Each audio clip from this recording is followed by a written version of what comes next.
Perda keolahragaan itu ini harus menjadi legal standingnya teman-teman cabang olahraga. Jadi di perda keolahragaan ini tidak hanya bicara soal olahraga prestasi, tapi dia bicara soal olahraga rekreasi, olahraga pendidikan, kemudian olahraga prestasi. Artinya semua olahraga yang berhubungan dengan olahraga pada prinsipnya, mau dia menyumpit dan sebagainya yang masuk dalam olahraga tradisional dan rekreasi itu diatur di sini. Nah, dan masih kajian sementara saya ya, karena belum saya bedah bersama teman-teman.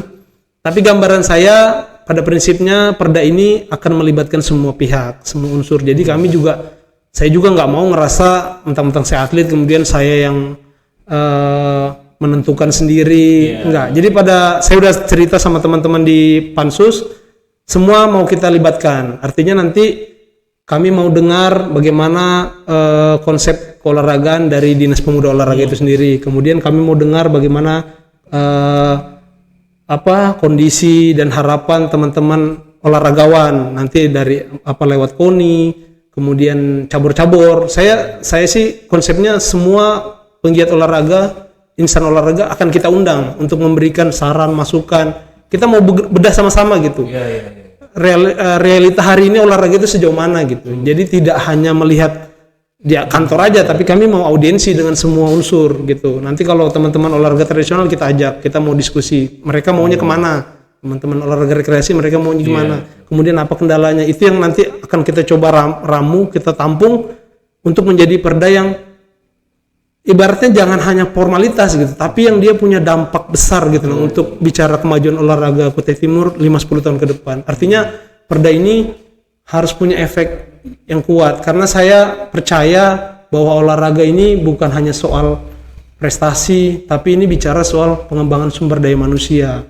Kami melihat bahwa potensi anak muda hari ini, potensi teman-teman milenial untuk memecah kebuntuan pekerjaan teknis di bidang-bidang teknis itu salah satunya olahraga, karena olahraga itu udah bagian dari industri sekarang.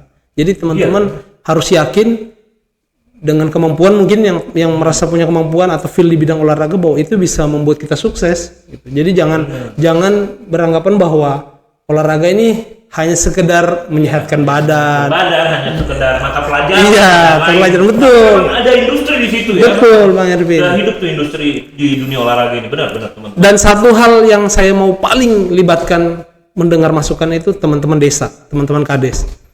Kita harus sampai sana, karena yang punya SDM, yang punya fasilitas itu harus berangkat dari sana, di mana tempat mereka tinggal.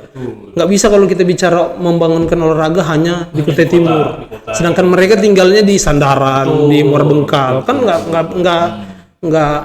ibaratnya nggak bakal mensupport penuh. Nah, makanya saya sih ingin menginisiasi ini, mendengarkan sampai melibatkan teman-teman desa. Bagaimana ruang-ruang potensi desa itu bukan hanya soal yang teman-teman pemuda Kutai hebat garap tuh soal potensi desa untuk wisata. Saya juga mau buka ruang potensi desa tentang olahraga. Nah, keren cuy. Keren banget. Bung Pan ini keren banget. Oke. Bang, ini